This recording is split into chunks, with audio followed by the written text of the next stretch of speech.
I will now call upon the first person to speak, who I believe is Grace Clark. Hi, can you hear me? Yeah. Hi, so I'm Grace Clark.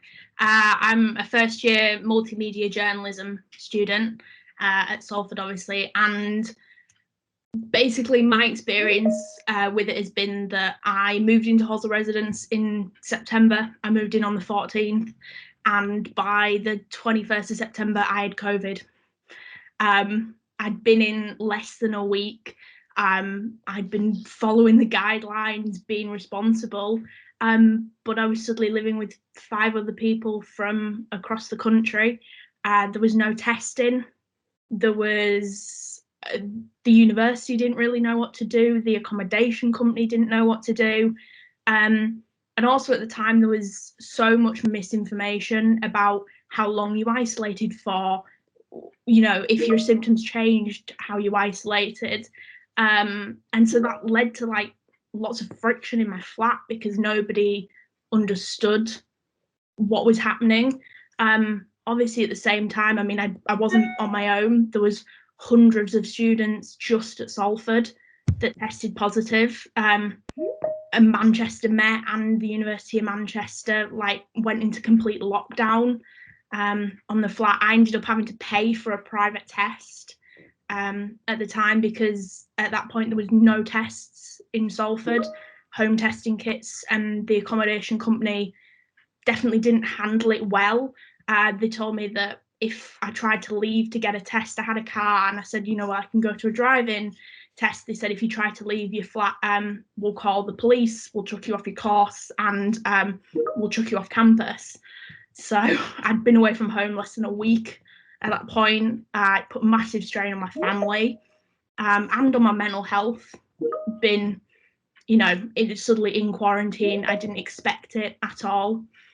So basically my question to you was that obviously it shows that universities haven't always taken the mental health of their students seriously. And after what happened to me, I felt that I wanted to try and help other students, because I mean, at the same time, there was the student at the University of Manchester that committed suicide. It was like such an awful time. And then students were then blamed for their situation. So yeah, my question to you was, as an MP of a constituency that has a high student population, I mean, there's 3 universities in Manchester, and I'm not quite sure which ones your constituency particularly cover. But yeah, what do you think you can do to try and make sure that students feel that they're supported and that their mental health is taken seriously? Thanks, Grace, and thanks for being so frank and honest. I'm so sorry you had to go through all of that. I mean, you're away from home. It's bad enough when you're going out there into the world. It's quite, you know, it's exciting, but it's frightening. And to go into that, I can't imagine how you must have felt. And honestly, I think the government was reckless in letting students go into accommodation and pushing everybody out there and saying everything was okay. And it quite clearly wasn't. No.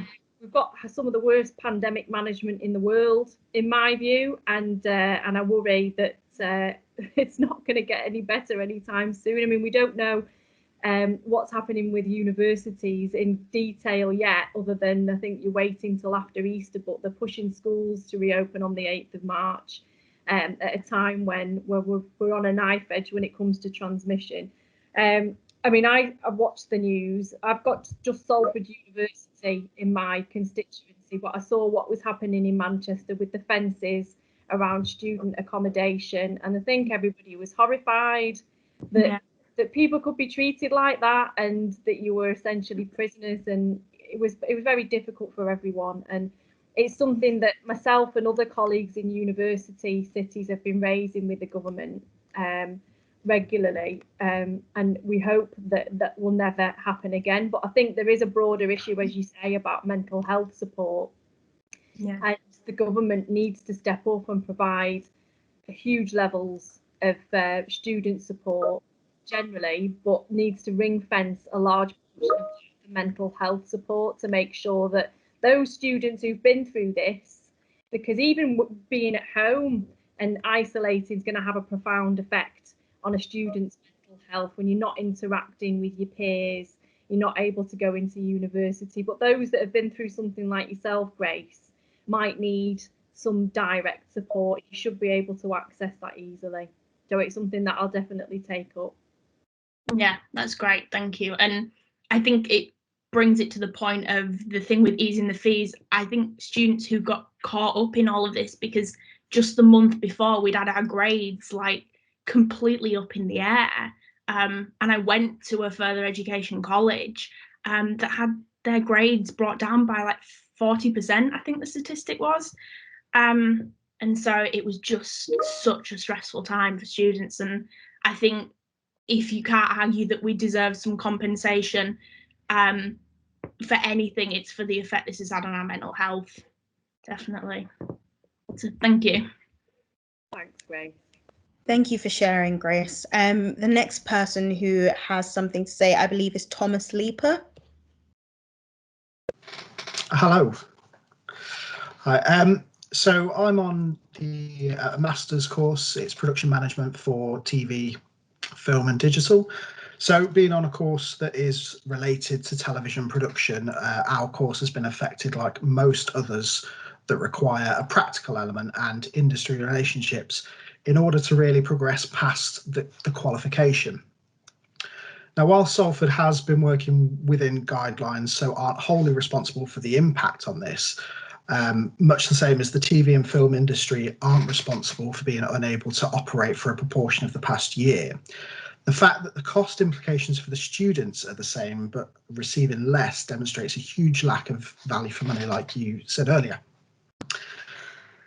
So my question is, whose responsibility is it, or should it be, to award the refunds or compensation? Like, should it be the government's role to force the universities to reimburse the relevant percentage of fees paid, or is it the government's responsibility to strike it from the students' accumulated debt, or pay in the form of grants or refunds? I think it needs to be the government's responsibility, Thomas, and it's a really good question, because what people need to understand, and the University Colleges Union have done some great work on this, is that people need to be aware of the marketisation of universities over the last 10 years, as I said at the start, and how they've been turned from what are, fantastic educational institutions to ones that have to compete for students, have to try and offer courses that are popular to try and get students through the door, and they're constantly trying to get that churn of tuition fees to provide the courses that they need to. They don't receive enough direct funding from government on top of that, and that needs to change. And as I said, I don't agree with the tuition fee system at all, and I think beyond this crisis, I'd hope that students started once again to start campaigning against the tuition fee system, because the reality is that there have been various pieces of research done on this, but I think it's 80 to 83% of students are not going to repay their loans in full. And what's staggering over the last few years is the government started selling off the student loan book to private companies, which is absolutely scandalous. And I think, given that we know that students, for the most part, when they go into employment, will end up paying higher rates of tax and contributing to the economy, I think that's good enough in itself, because we're trying to get people to the highest level of education that we possibly can, so that they can be part of the growing economy that we want our economy to become. And having tuition fees and not providing support grants, I think, will deter a lot of people. And you're doing a master's. So I remember when I was at university, I didn't do law. I eventually became a solicitor, but I did my degree. It was the first year that tuition fees came in, and I was really angry about it. And I had to take out student loans, and it's nothing compared to what you guys have to undertake. But I remember when I got to the end of my degree and I decided that I wanted to become a lawyer. And as you know, further education beyond degree level is very, very expensive. And I had to go to a bank to take out a loan, and it was massive. And had I been in your situation now, with 3-4 years already large levels of accumulated student debt, I'm not sure I'd have gone on to do that conversion course and become a solicitor, and my life would be completely different. And I think you've got to recognise the impact of just that pot of tuition fees debt will have on the outcome of someone's life and their participation in the economy, and how much they're actually going to contribute in their lifetime overall. So that was a long answer to a very short question, Thomas. I probably could have given it. No, in words. It was great. No, thank you very much.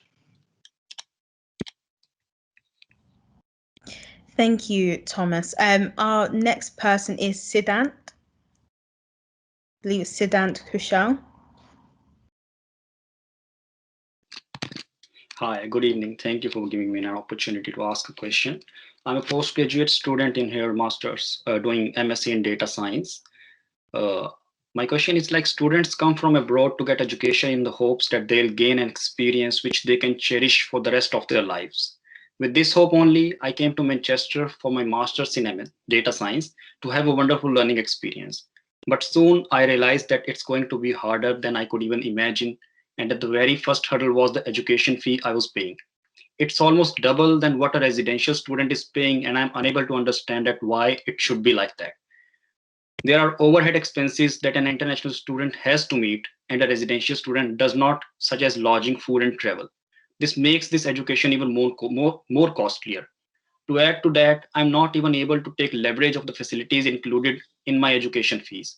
So I cannot understand that why should one pay the whole expense when he's not even receiving half of the services promised. Moreover, due to the ongoing crisis, I'm unable to get a part-time job even, which could help me meet my expenses and reduce the financial pressure that I'm under. I hope that my mentioned points could help you to understand my current situation and help you to devise a method to provide some aid so that I can gain an experience which I thought I would have been when I applied for the masters in the University of Salford. Also, I'm not speaking just for myself. I'm speaking on behalf of all the foreign students who have come here with the same hopes and experiences as I did. So my question to you is, what should be the proposal of the government from the government to support international students who have paid double university fees to get a quality education? Thank you. Thanks, Siddhant, and I'm sorry that you've had to go through this. And I think the government's approach to domestic students has been bad enough, but the support that's been afforded to international students has been really nothing at all. And it's something that they need to work on an international basis to address, because you shouldn't have to pay large levels of fees for accommodation and for tuition that you're not receiving. And as I said, that needs to be dealt with by government centrally. They need to address some form of reimbursement. And I hope that can be tackled as quickly as possible, because ultimately I want you to enjoy the rest of your course, and I'd like you to stay here in Salford and help us within our community for many, many years to come. And if you're not receiving that support now, then I worry what impression you're given of economic and political systems here in the UK. Yeah, thank you so much. Thank you both. And to be honest, I couldn't agree more. I also think it is completely unfair that international students have to pay as much as they do on top of all the other additional services that they have to pay for as well. Sorry. Can everyone hear me? Yeah. Lovely, thank you. Just a moment, please, while I figure out who else wanted to mention something. I know we actually already have lovely Natasha Jones. Thank you.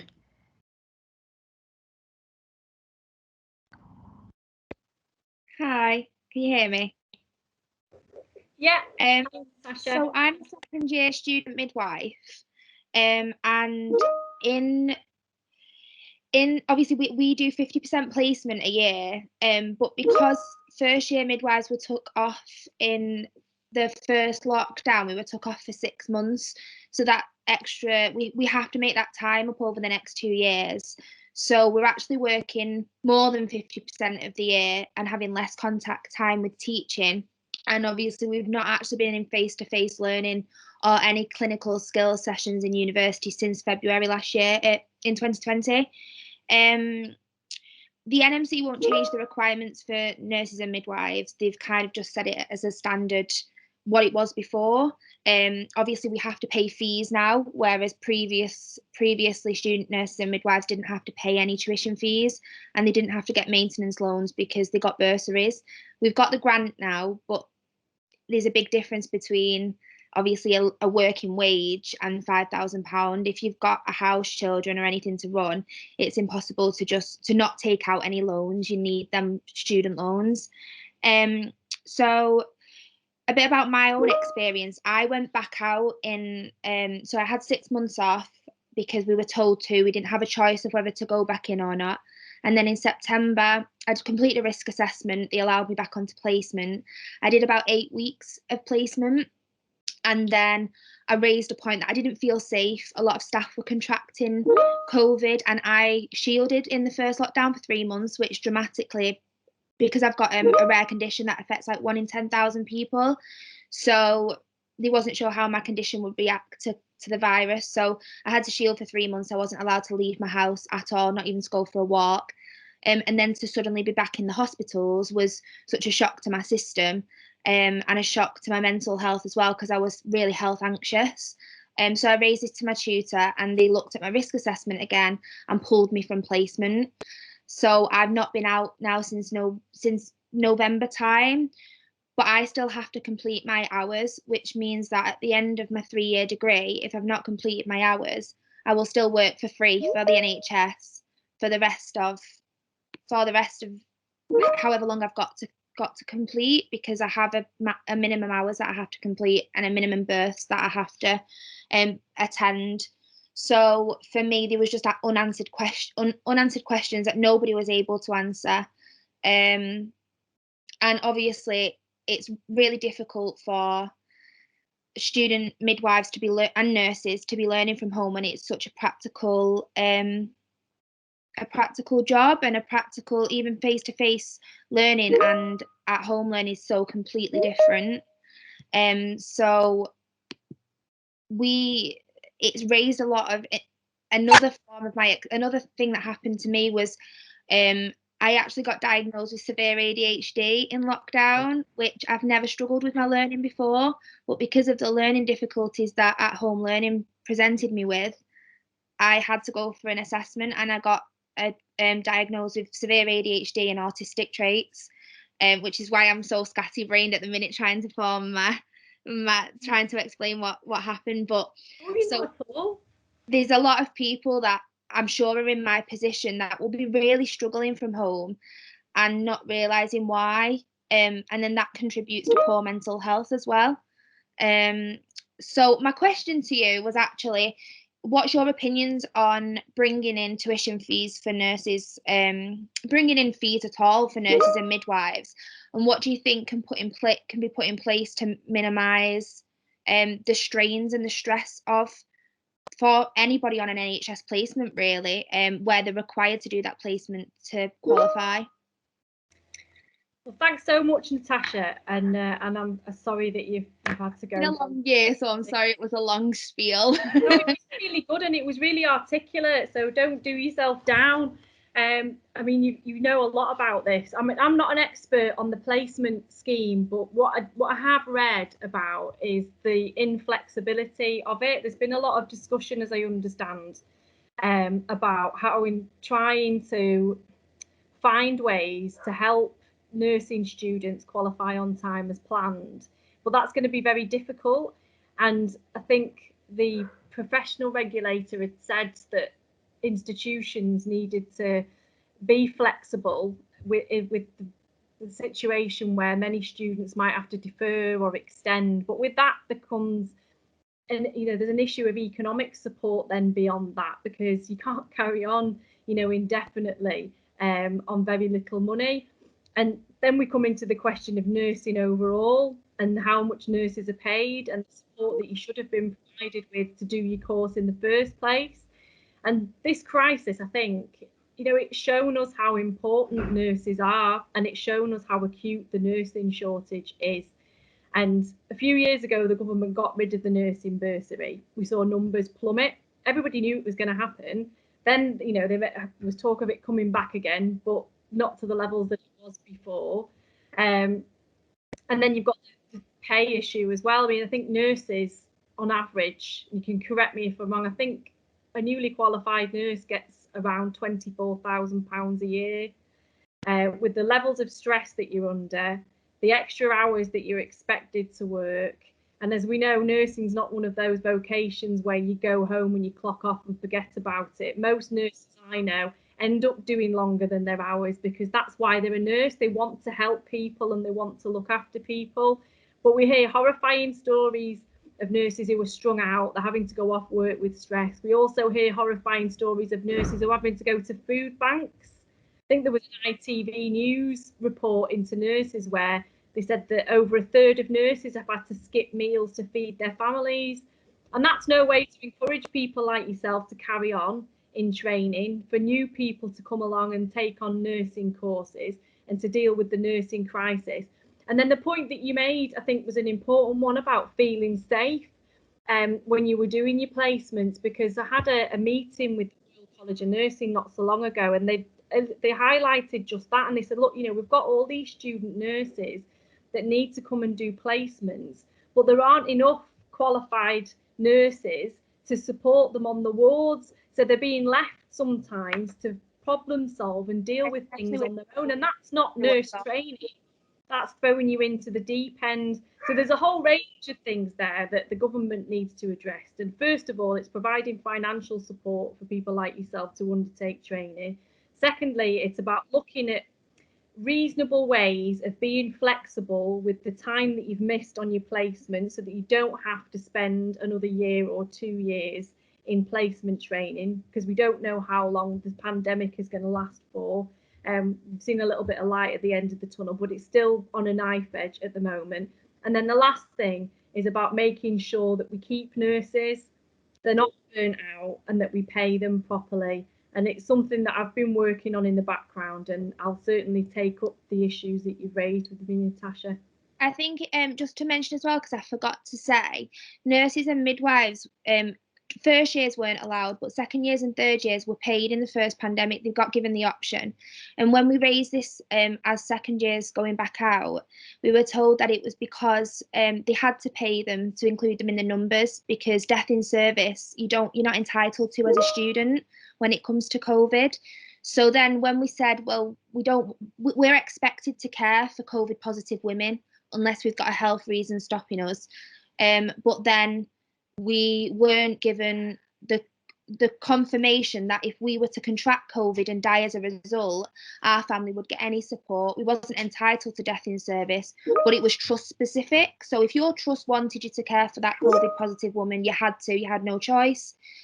Obviously, if you raised it as an issue, you might get away with not doing it. But if you've got children at home, or a family, or anybody that's at home for you, if you die as a result of contracting COVID in placement, you wasn't entitled. They said they'd probably give it. They can't see a reason why you wouldn't get it, but it wasn't written into the contract of being a student that we would get death in service if we passed away of COVID.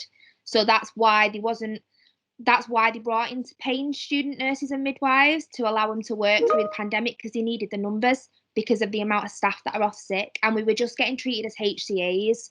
We wasn't actually learning, we wasn't doing anything, but we were paying £9,000 for the privilege of being put at risk. But just because a lot of people don't really know that point, that's why that was brought in, and they think we were lucky to get paid. But being paid was the only way that they could entitle us death in service. That's absolutely shocking, Natasha. It really is. I wouldn't have to care for COVID positive women because I'm high risk, but I feel so sorry for all of my colleagues and the student nurses as well that have to. They don't really have that option, because as a student you don't want to be seen as difficult, and you grasp every opportunity. I know student nurses that have been caring for end of life, who actually went in to be a gastro nurse, and they've ended up caring for end of life patients and weren't guaranteed death in service. Thank you for sharing, Natasha. Yeah, that is actually really, really shocking. I actually also wanted to ask, in terms of supporting student nurses, do you know if the government has any or is planning to reintroduce the bursary? There was talk of it not so long ago. I'll have to double check, but it was at reduced level compared to what it was before. They brought out a £5,000 grant. Yeah. And if you've got children, you get an extra like £3,000. But I don't have children, but I've still got a house to heat, regardless of whether I've got 3 children in it or not. I've still got a 3-bedroom house to heat. So I can live off £5,000. I still got to get a full maintenance loan. So it's better than nothing, and we're so appreciative of it. But that was before COVID came into play. So that was before everything else that's gone on, and a lot of us can't work anymore because there's just not the jobs out there. Yeah. Just to echo that, I mean, that's part of the reason why the university asked, why the Students' Union, asked the university for the rent relief fund, because following the lockdown, we knew a lot of our students were working in Manchester, and then the hospitality sector was the one that was impacted. A lot of them weren't entitled to furlough. And at the time, the university did their best to support students, but that support isn't there anymore. And there's only so much money the university can give, because there are so many students that need it. Thank you so much for sharing, Natasha. The next person up is Richard Bembo.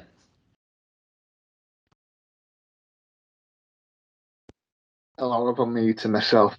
Good evening, Rebecca and everyone else. I was sorry to hear of Natasha's situation. My situation was different. I'm a mature student who's just come off a BA in fine art, and I'm doing an MA in contemporary art now. I would have been commuting in from home, but quite frankly, I've not felt that it's safe to come to university since my course started in September. I have an elderly relative at home, and we've both been shielding, so that's my circumstances really. So obviously I've missed out on a lot of things. I've been doing the course, excuse me, distance learning. The tutors have been great. It's been an interesting course, but I've missed out. I feel like I've missed out on so much. Access to the books, aspects to the tutors, aspects to the workshops, aspects to the library, in a lot of ways, access to the university. So it's been a pretty weird experience, really.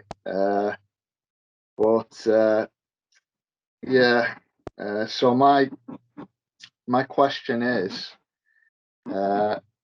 before I ask my question, the tuition fees that full-time people are paying on my course are £8,100 per year. I'm doing the course over 2 years, part-time, and I've got a reduced fee due to being a former student, having done my BA at Salford as well.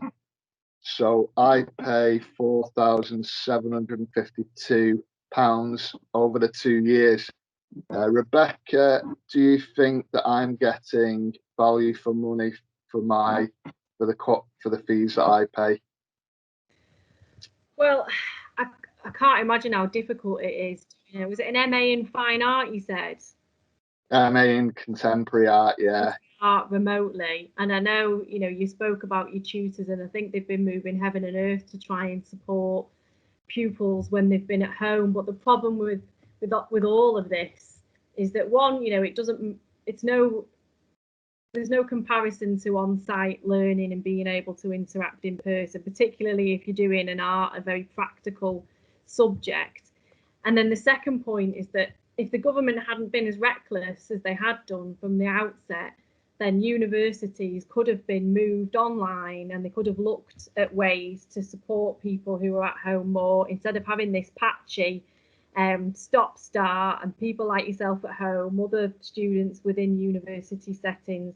So I think it's you haven't received the course that you should have done, and that's to no detriment to the university or your tutors, because they've done their best in a very bad situation.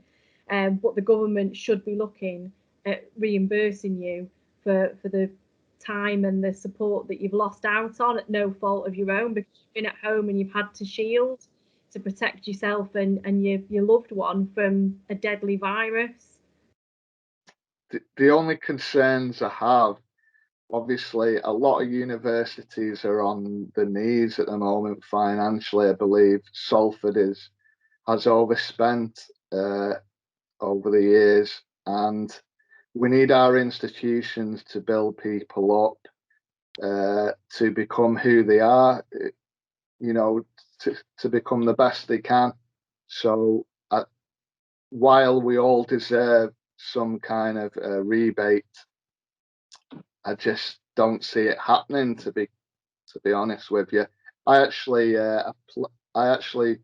wrote to the school last year and the university on behalf of students while we finished off our BA in lockdown, and we felt even then, for that short period, we didn't get a degree, so we missed out on so much, you know, access to the workshops, the library, just one-to-one time with tutors and everything.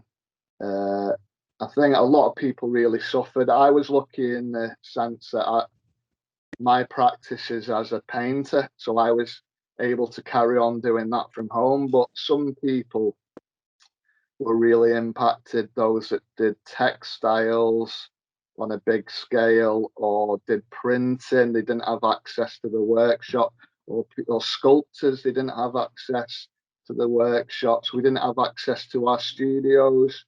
And the university wrote back to me and said that they didn't think I was entitled to any reduction in tuition fee or any rebate in tuition fee. Now, I can still contest that, but I don't know, because I'm kind of torn, because I feel like me and other students missed out on so much, and we are due, you know, some kind of compensation for that. But I don't want to harm the institutions of the university that has helped me become the person that I am today, with so many positive aspects as well. So Yeah. that's my story. No, you're spot on, Richard. And the problem is that if universities deal with this on an individual basis, because education has become so marketised, you won't have Salford University anymore if you reimburse all the tuition fees, because they don't get funding from government to the extent that they'd be able to keep the institution going. And it shouldn't be like that at all, because they should be receiving direct funding from government to provide an education to people in our area. So the campaign, I think, as has been worded very clearly by your student union officers, it calls for the government to essentially look at underwriting the fees and to reimburse them. And that's what I think the national campaign needs to focus on, and the local campaign, because you need to give universities the power to be able to write off the fees for you. Yeah, I completely agree. Like you mentioned before, if we rely on the universities, some will go bankrupt, and actually some students will get money back and others won't. And we need to make sure that we have an equitable approach. And I think also, just to mention, with Richard's situation, even after the lockdown lifts, people in a similar situation to you still won't be able to return to campus because of other vulnerable people in their home. And this is why we are asking for support from the government. Thank you, Richard. Now on to Nicole Charles. Hi, good evening, everyone. Can you hear me? Yeah? Yeah. All right. Nicole. Thank you. Hi, my name is Nicole Charles. I am a master's student in the business school doing a degree in procurement, logistics, and supply chain management. I'm an international student, and my journey began on the 9th of May, 2020. So just before the pandemic really took off like wildfire. My classes began on the 9th of May. I had 3 face-to-face sessions that first week. And then after that, lockdown, completely online. Since then, Obviously, the online, the face-to-face restarted in the next school year, which was, I think, September 28th of last year. And instead of 3 face-to-face classes per week, we just had 1. So it was about 6 face-to-face classes.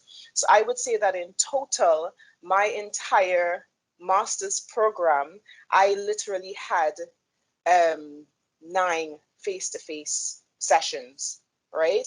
And I'm setting the scene because I made the financial sacrifice. Like one other student mentioned, international students pay up to 85% higher or more than local students. Plus, we also have to think of our flights, accommodation. I'm staying in private accommodation. You have to think about your visa application fees, health surcharge fees. So there was a huge financial sacrifice that, and it's out of pocket for me because unfortunately I am not getting assistance from my government at home either. So it was completely out of pocket. I've gotten here because I want the face-to-face interaction. I don't do very well with the whole online thing. I've literally had to learn how to do that. And I think that my experience has suffered greatly. I mean, some of the things that I was expecting to have based on, what was advertised with the program would have been, having that interaction with your peers, being able to be part of different societies within the school and organizations, and literally all of that, to the point where, because the persons that I came in, that I started my program with in March last year, obviously we would have all met for the first time on the 9th of March.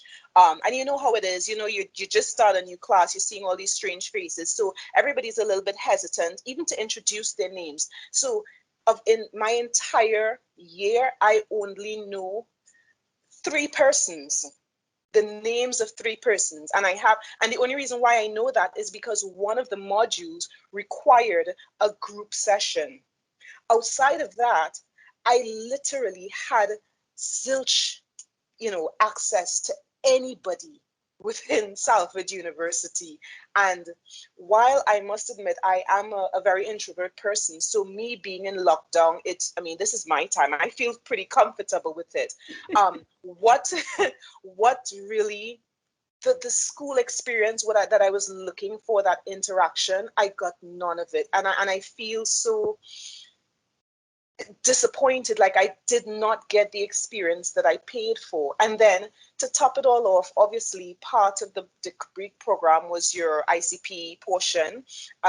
Obviously I wanted to do the work placement, and they had many meetings that I would have attended where they kept putting up or advertising ICP sessions for the work placement for other schools, and not, at least for my degree program. I inquired about it, and they said that they didn't have anything. And obviously COVID was kind of, disrupting it. And I was okay with that.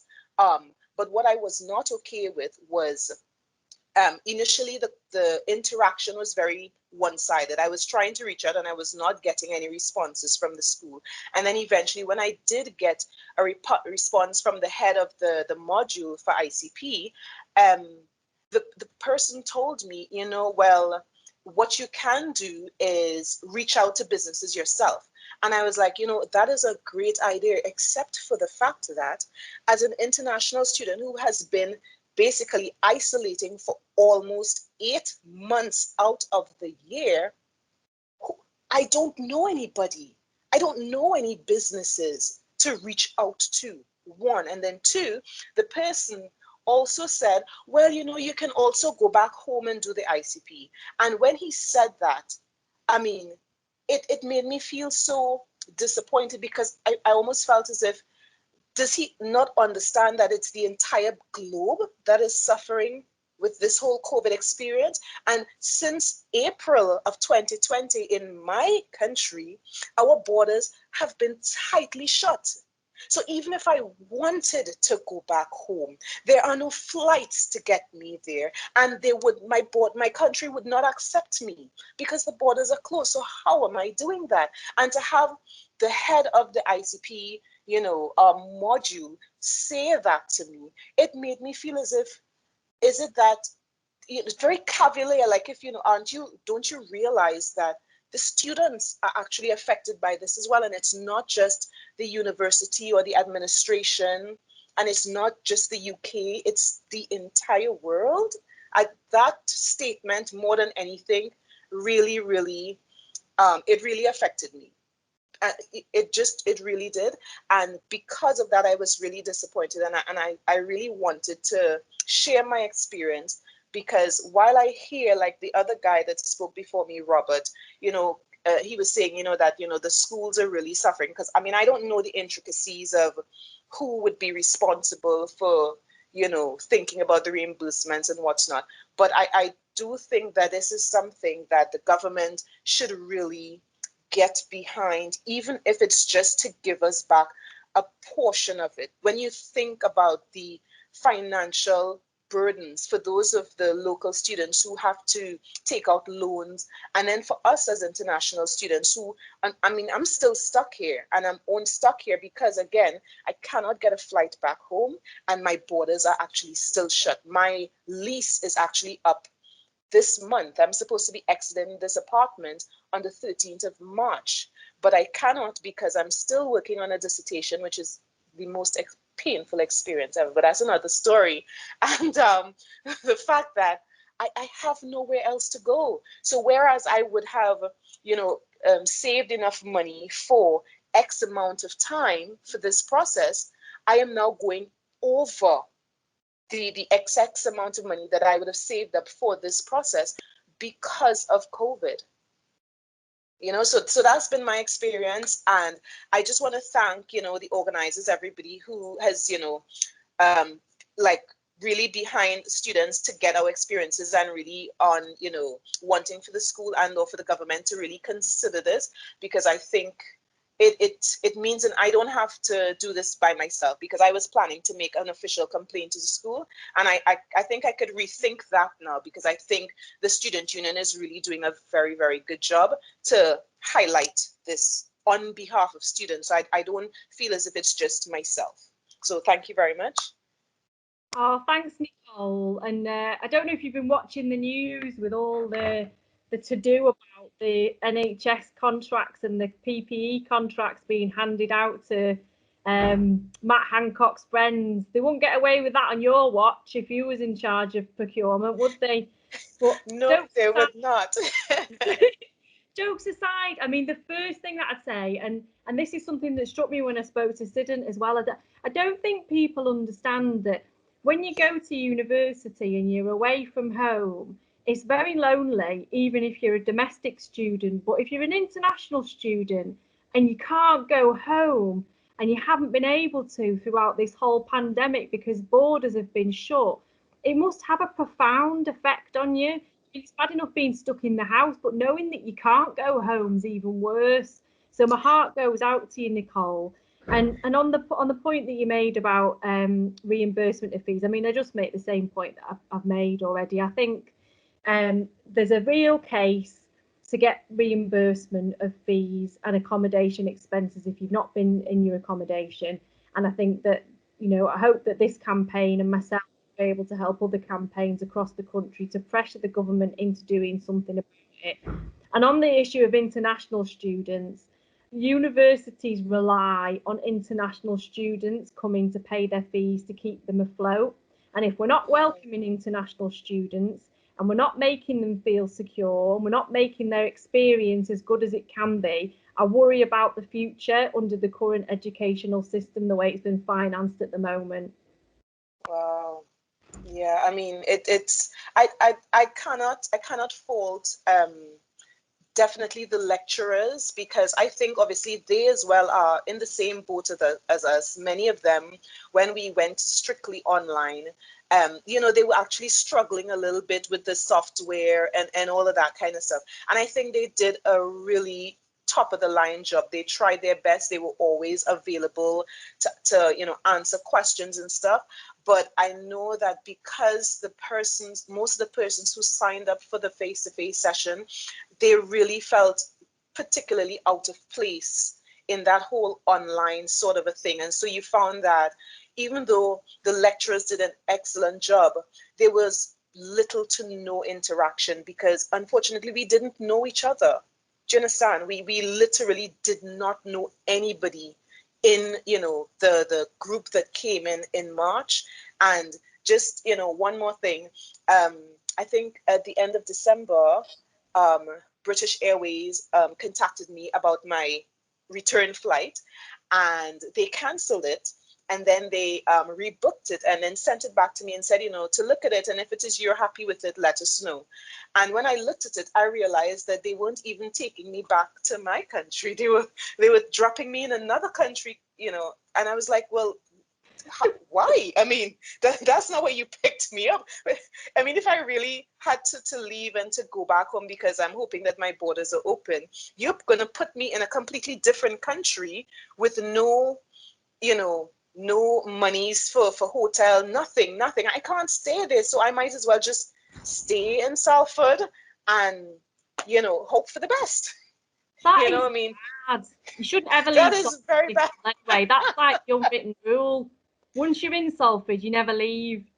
Well, I hope that's the case. I really hope so. But we'll see how things, you know, pan out. Thank you so much for sharing, Nicole. You're welcome. You're welcome. Up next, we have Brendan Hayter. I hope I said your surname okay. Oh, can you hear me? Yes, we can. Yeah. Oh, I think you've muted yourself again. There we go. Sorry about that. Yeah, worries. you said my surname fine. Hi, Rebecca. I'm a third-year mature student in wildlife practical conservation.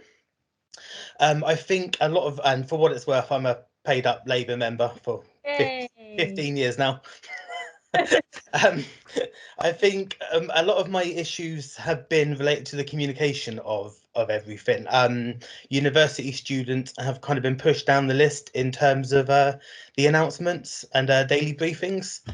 Even in the 4-step plan that came out obviously a few days ago, university students weren't really mentioned on that, and a lot of us are paying rent for accommodation that we still can't travel back to, and most of us don't know if and when we will be able to travel back to it.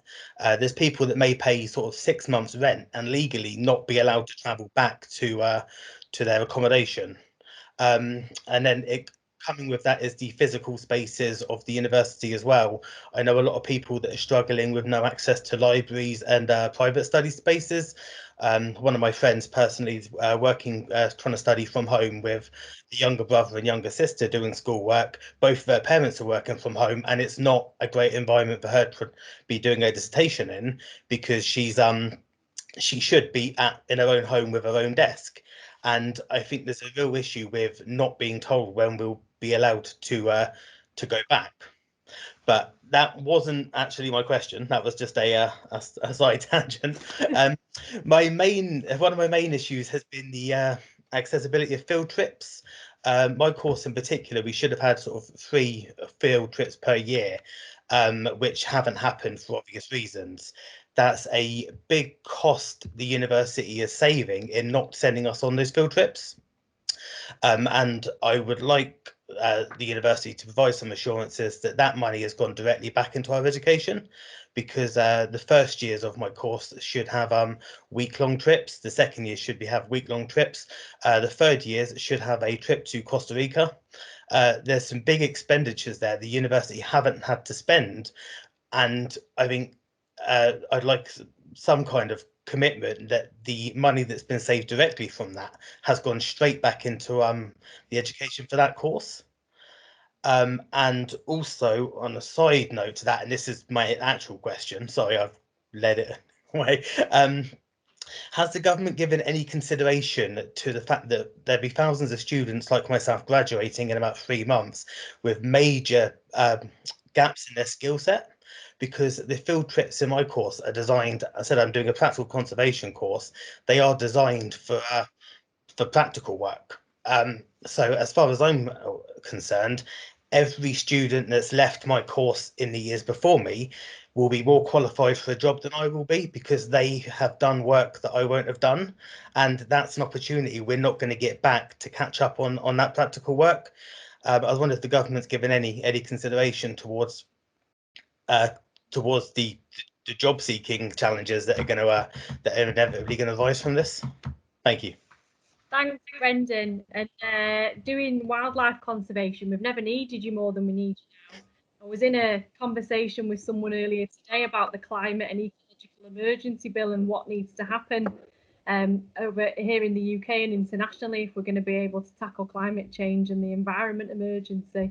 But anyway, moving on to what you talked about on the issue about the cost of trips on your course. If you can send me a quick email if you've got time, Brendan, and what I'll do is I'll get in touch with the university about that directly, just to give you some reassurance on that. On the issue about support, I think it's not just limited to your course. I think it's courses right across the university where people haven't had the soft skill and practical experience that they ordinarily normally would. And I'd like to say that the government has a plan and that they've addressed it, but so far I don't see much coming from government other than a lot of chaos.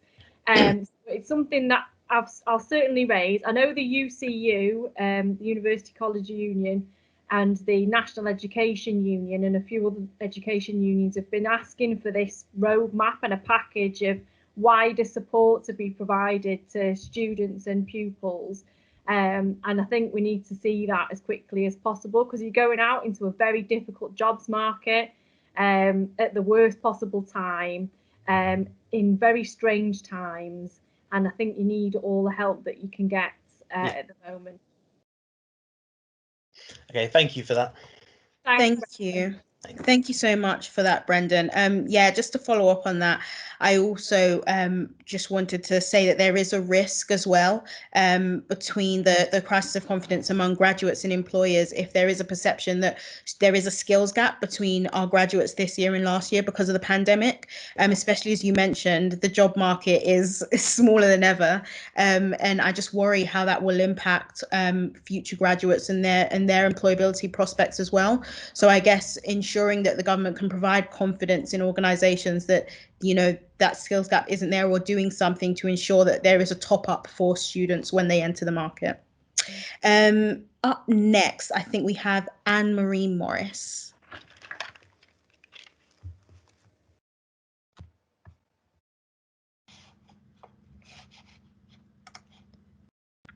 Hi, good evening. Hi, Anne-Marie. I'm an international student, a postgraduate student, and I'm doing international journalism for digital media.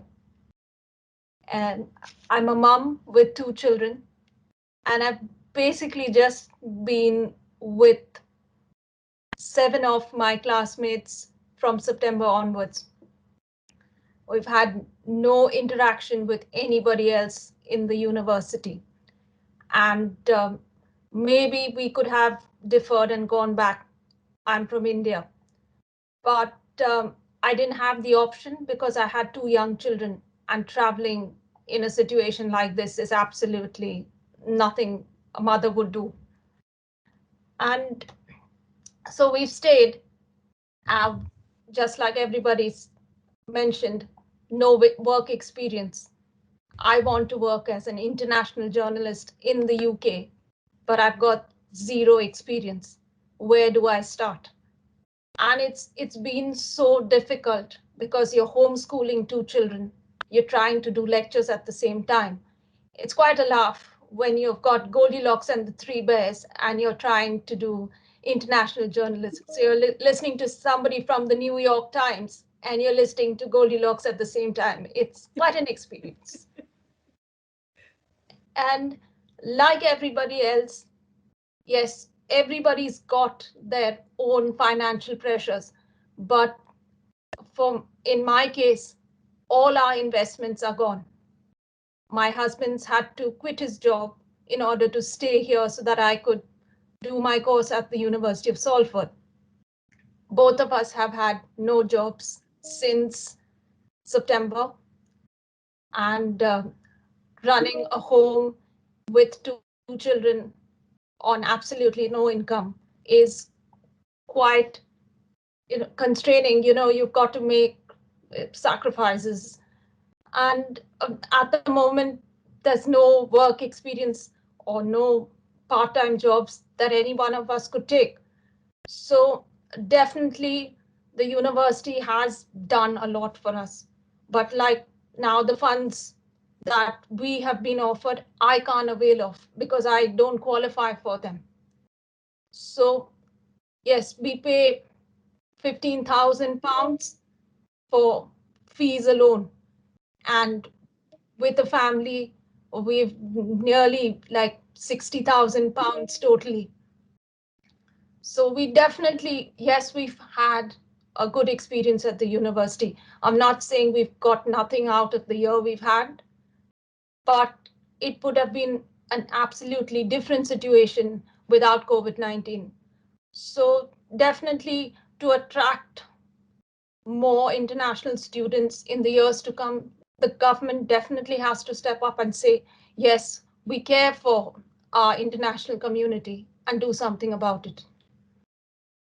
Thanks, Anne-Marie. And my heart goes out to you, especially as a mum trying to do her work at home. All that shouting that you can probably pick up on the microphone. That's my little boy and the dog escaping from the kitchen. I don't know what's going on. It sounds like they're having some sort of battle in the hall. But you don't get much done when you're trying to be a teacher at the same time as do your work. I can tell you that much. On the issue of the support, because there's a lot of people in your situation, Anne-Marie, who won't have been able to work, who will have been reliant on part-time jobs. And somebody else might know the answer to this because I genuinely don't know. But the government provided some money for student hardship funds. It was hardly anything, admittedly. It wasn't anywhere near what was required. But is there a bar on international students being able to apply for it, or is it restricted in some way, or are you able to access it in the same way that other students would be able to? There are different measures in place. So the students who need it the most would be able to get it. So Right. We have budgeted ourselves very strictly. So we've managed. So therefore we still are managing. So we are not in dire circumstances. So okay, fine, you're still managing. So that's okay. I understand people are in worse situations than us. But all I'm saying is that if this had not happened, we would have been able to get work experience. We would have been able to travel as an international journalist. I would have been able to go to London and do work experience. Yeah. And that hasn't happened. And even having a part-time job, we would have been able to get a part-time job in the university itself. Mm-hmm. But that hasn't happened. So definitely we need some of our fees refunded, something to be done. Yeah. Thank you so much for sharing, Anne-Marie.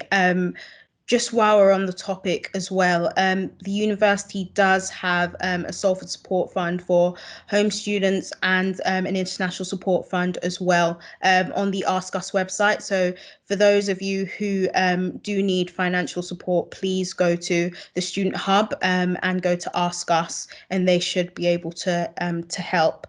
I also just want to quickly add, I see a few people are raising their hands. If you could just write your questions into the chat, and then we'll be able to get to those as soon as we can if we have time. But just on to, I believe we have a question from Ben, but he is unavailable. So Cheyenne, the Officer for the School of Arts and Media, will be asking Ben's question on his behalf. Hey, Rebecca. So my question is, well, it's not mine, it's Ben's. In your opinion, how can we use Parliament's absence in supporting and looking at university students in relation to COVID restrictions to lobby the government in the future to think more about us? And then how, as an MP, will you ensure that issues regarding students won't be as absent in future Parliament sessions? Well, I think students have always been the engines of change. Most movements and revolutions started with students, as they say, students and trade unionists. So what I would hope to see beyond this pandemic is, first of all, we need to see the demands for immediate support in the way that you guys have been doing already. But then beyond that, I think we need to see change right across the university system in the terms of the way that it's financed and the way that students are being asked to pay fees and you shouldn't have to pay fees, full stop. And there should be grants available and more support to get you through those educational years. And what was the second point that you made, Cheyenne, on behalf of Ben? Sorry, I was reading a bit fast. Yeah, so how as an MP will you ensure that the issues regarding students won't be as absent in the future Parliament sessions that take place? So when I was Shadow Education Secretary, I was raising this directly with the lovely Gavin Williamson. And since I'm now on the back benches, what I've been doing is writing a whole range of letters. I've been signing what we call early day motions, which is it's like a little mini petition, if you like, that goes on the pages of Parliament. And if you get so many signatures, then you get that debated within Parliament. There are other colleagues who've been working with myself and the likes of the UCU in trying to get debates on particular issues. And then I think it's a question of every time that there's education questions or statements that come up, to make sure that I can raise it. And if you guys can keep me abreast of what happens regularly to update me as to your experiences on the ground, as it were, it helps me try to paint a picture so that it becomes more emotive, and then more people outside of Salford and across the country can understand what's really happening and also feel angry about it in the way that we all do. And if anybody else has got any other ideas, by the way, I'm here. I'm supposed to be your voice in Westminster. So if you don't think I'm doing something, or you think that there's something specific that I can do, never be behind the door of getting in touch with me or my office and saying, look, Becky, we want you to ask a question on this. We want you to write a letter on that. That's my job, and I'll always do that. Thank you, Rebecca. Yeah, thank you so much. Up next, we have a question from Ade, the Officer for Science, Engineering and Environment. Thank you, Tammy. Thank you, Rebecca. This is a question we've picked up from the chat box, and it says, what does the government plan to do for the wave of graduates that have very low chances of securing jobs during the pandemic? For example, can the government offer reduced fees for masters to encourage students to continue their education until the market recovers and more job opportunities to be offered? Yeah, that's a really good question. There's work at the moment, and I need to get on top of the detail of this myself. The government was talking about a kickstart scheme about trying to encourage people into further and higher education if they were struggling to access employment. But I think they need to go beyond that, and there also needs to be an element of job guarantee, because there's going to be so many people both coming out of education and who have lost their jobs, who are going to be struggling for employment, and they need to be given meaningful skills training or education or some other form of employment to give them that skills in the period where they're trying to find their dream job, if you like. And I don't think the government has even thought about this. And I think the wave of redundancies that we're going to see over the next 6 months is going to be profound. So that's something that I've been working on just on a personal basis, really, with some people within the Labour Party and economists about what a jobs guarantee scheme could look like and how we'd actually tailor the skills sector to be able to provide the direct skills that are required and the soft skills that we talked about earlier on that a lot of students might have missed out on their course. So it's a really important point to make.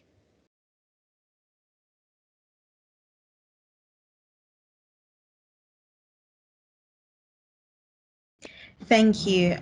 Sorry, just waiting to see. I think there's another question from the chat. There is a question from Chris on universal credit.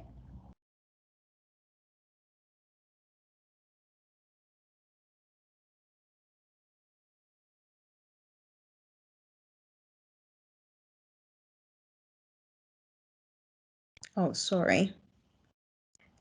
One moment, please. Let me just If you're unable to unmute yourself, I'll ask the question for you. So students in receipt of any benefits such as universal credit are having their maintenance loan classed as income and deducted from any award, despite this being a loan, and as such must be paid with interest. So essentially they are paying twice. What can the government do to support this? I mean, I think that's crazy, frankly. I think the whole universal credit system needs to be completely overhauled. And then coming down the tracks, of course, is a government planned cut of £20. It was the COVID uplift that had been given to people to get them through the pandemic that the government is now planning to take away. And universal credit was never enough to live on in the first place. The whole point of having a social security system is that it provides people who aren't able to work for whatever reason with enough money to live on and the support that they need. And that isn't happening in the case with students who are reliant on it. And it doesn't happen in the case of people who are on universal credit, who are even in work, but they're earning so little that they have to rely on universal credit to top up their wages. So there's a huge discussion to be had, I think, about universal credit and its failures, frankly. Thank you, Rebecca. I think that's all the time we have for this evening. If there are any questions that we haven't gotten to, we'll make sure that Rebecca sees them, and then we'll share any replies, as I mentioned earlier, and we will also tweet Rebecca's email address so that you can all contact her directly if you choose to. So I guess I just want to thank everyone for coming and for sharing your stories, either before or during the meeting. It's really upsetting to hear how the pandemic has had such profound impact on people's lives, and I am grateful to everyone for sharing it. I guess I'd just like to take the last question of the night, if that's okay. So Rebecca, we are really keen to know what happens next. Can you outline for us what action you will now take on our behalf to ensure that our views are represented in Parliament and we get the outcome that students deserve? So I think we keep supporting the campaign in Salford, and I think you've done fantastic work on this so far. I'll write to government now on behalf of you all, and I can send you a copy of the letter that I send as well so that you can send it on to everybody. And then as soon as we get a response from Gavin Williamson, might take a while, it normally does when I send him a letter, but when we do get a response, I can share that again so that everybody can see. And then also what I get the chance to do is put in things called written questions. So what happens on oral questions, when you ask questions on the floor of the House, you basically put your name in and it's like the national lottery. So sometimes there might be a debate on education. You'll think, why is she not saying anything? And it won't be because I've decided not to speak. It's because I've put my name in and they haven't pulled it out of the hat that day. So I haven't got the chance to speak. So to make up for that, we're allowed to ask written questions. So I can put in as many questions as I want on anything I like, directly questioning ministers and secretaries of state. And that's publicly available. So as soon as I get a response to a written question, if you're following me on a website called theyworkforyou.com, I think it's called, you'll see what the answer is. So if people have ideas for written questions that you want me to put in urgently, just send them through to me and I'll rejig them and word them in a way that will make it through, we call it the table office in Parliament, because they have to be very specifically worded. I'd also say, and Temi, you've already said this, but if anybody wants to get in touch with me or my office, send me an email anytime. If you want to have a private chat on Zoom or on the phone, just let me know and we can arrange that. And if there's ever anything that I need to do to help, then just let me know, because that's what I'm here for. And thanks everybody so much for sharing your stories. I think people have been really honest and you've been through such a difficult time. It's not an easy thing to do, to share those stories publicly. So thank you, really, from the bottom of my heart. Thank you so much as well, Rebecca, for your time this evening. Yeah, I guess this is pretty much where we'll end it for today. But I do want to say, in terms of students keeping up to date with everything that we have been doing, you can see everything on our campaigns page on the Students' Union website, which is available from the hub. I will populate the chat with my email address and the email address of the sabbatical officers for your respective schools as well. So please feel free to get in touch. And I can't emphasize this enough. If you can follow us on social media as well, the Twitter at Salford SU. I think the same for Instagram as well. And we also have a Facebook page that you can follow, because there will also be updates there too. But thank you so much all for your time. Once again, thank you so much, Rebecca. And I really hope everyone has a great evening.